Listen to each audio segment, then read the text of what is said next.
So it turns out buying 2 or 3 games a month for like 2 years and only playing 1 game a month equates to quite a vast, massive, ever-growing backlog. And I'm sure I'm not the only person who's in this situation, because as an adult, it's pretty good, but also, with life comes a lack of time and comes spending more money on games than we have time to play. So in this video, I'm going to be talking about backlogs. I'm going to give you some tips that I'm going to be applying to myself and that I recommend you apply if you want to try and beat your backlog. Can it be beaten? Maybe. So this first tip goes out to people who know they're fine well, they are still going to be buying new games despite the fact they have a massive monster backlog. Now this won't help you reduce your backlog too much. I'll recommend the one new, one old strategy, where pretty much every time you buy a new shiny game and you play it, as soon as you finish that game, you decide to take an attack at the backlog. This it'll kind of keep your backlog stagnant, but it will stop it from growing out of control, which is kind of part of a solution, but not maybe a full one.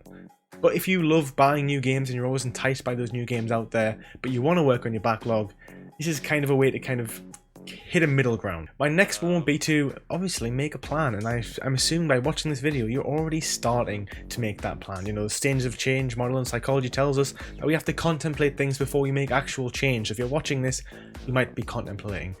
I'm contemplating a lot of things, not just about the backlogs, I have to say. But what I would say is you have to make a plan. Now, I have often made large plans. I've wrote down in documents, next 30 games I want to play, next games I want to play over the next year, the next 10 games I want to play. And I actually find that they don't really help, because by the time you finish 2 of those games, you're already enticed or you've already changed your mind and you have to step away from that plan. And it can be a little bit annoying and you feel a bit disheartened in yourself. So what I would say is I would make a short-term plan. I would plan for your next 100 hours of gaming, which is not a lot. It depends on how much you game. It might be a week if you're crazy. It might be 4 weeks. It might be 5 weeks. But it's a short-term plan, and usually 100 hours, you're only going to fit in, 3 or 4 short games or 1 large game. And I would say on that as well, if you're thinking of planning in that direction, and there's a game that's 100 hours and you don't want to play it, then there's your answer. Just don't play that game for now. Now, another one, which is something I do recommend quite frequently in my trophy list reviews, is 2 games at once, maximum. Pick a couple of games of varying difficulty, varying genres, and then just work on those 2. Don't get stuck into the rabbit hole of having like 8 games on the go at once, because I, as someone who's just recently been playing Scott Pilgrim, FIFA and Ghost Runner, and Outriders, it's kind of hard to commit to all 4 of them. I find myself just slipping back into my sweet number of 2 games at once, and those other games just remain unfinished. And then you just build, not only do you build a backlog of physical and digital games, you build a backlog of unfinished games and unfinished platinum trophies earned. So my next one is vary the difficulty. If you've just played an absolutely disgustingly hard game like Super Meat Boy, do you really want to jump into another soul-destroying difficult game? I would recommend that if you played a harder game, you jump into a much easier, more relaxing game. And this the same applies to length of time. If you just spent 200 hours doing the platinum trophy on Skyrim, do you really want to jump straight into The Witcher 3 for another massive game? Or should you then maybe pick a 20-hour game, a 10-hour game, heck, a 5-hour game, just to give you a little bit of a breather and a taste of something different? Which next is the genre. So again, different genres. I personally have had massive genre fatigue for ages. When Skyrim came out, I loved it, but I played Skyrim, I played Mass Effect, I played Dragon Age, all in a very close centre of time, as well as like Witcher 2 as well. I basically played like from 2011 to 2015, I played pretty much exclusively RPGs, and that meant that by the time I'd finished these 6 or 7 games, I was so fatigued with the RPG genre that I pretty much say I'm kind of just warming up to it now. It's taken me like 6 years of fatigue to finally be prepared and wanting to play RPGs again.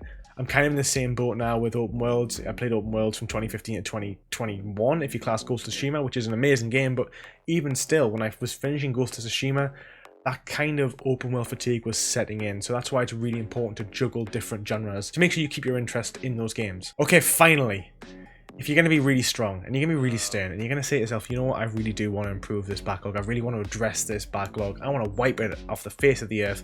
I want to have 0 games. I mean, I've currently got 76 games in my backlog when I counted them all, which is obsessively massive. It's just, some would say unconquerable, including myself. And this would be no more new games. Just be stern and just say, look, for the next year, I'm not going to buy any more games. I've worked my games out at something like 10,000 hours of gameplay. It would take me to do all those games.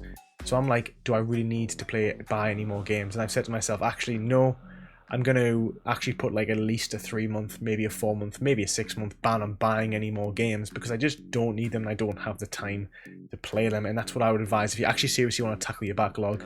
Just put yourself a little bit of time out from spending.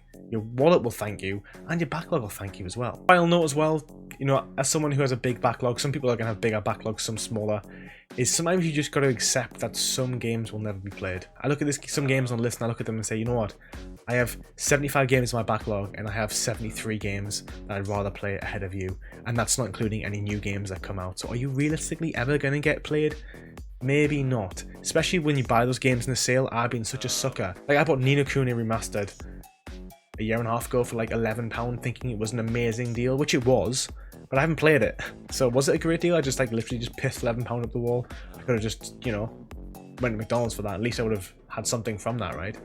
Obviously a bigger waistline, but still, sometimes you got to think that these games just have to be sometimes just laid to rest. You can always return eventually, which is why I'm probably going to pick, you know, 10 games and just work on those, and then when they're done, take it from there. Small goals, and you'll get there. If you have any tips on how to beat your backlog, put it down below. I'm sure people would love to know. And if you have a massive backlog, I'm also sure people would love to hear that as well. Don't forget to like and subscribe, and I'll see you in the next video.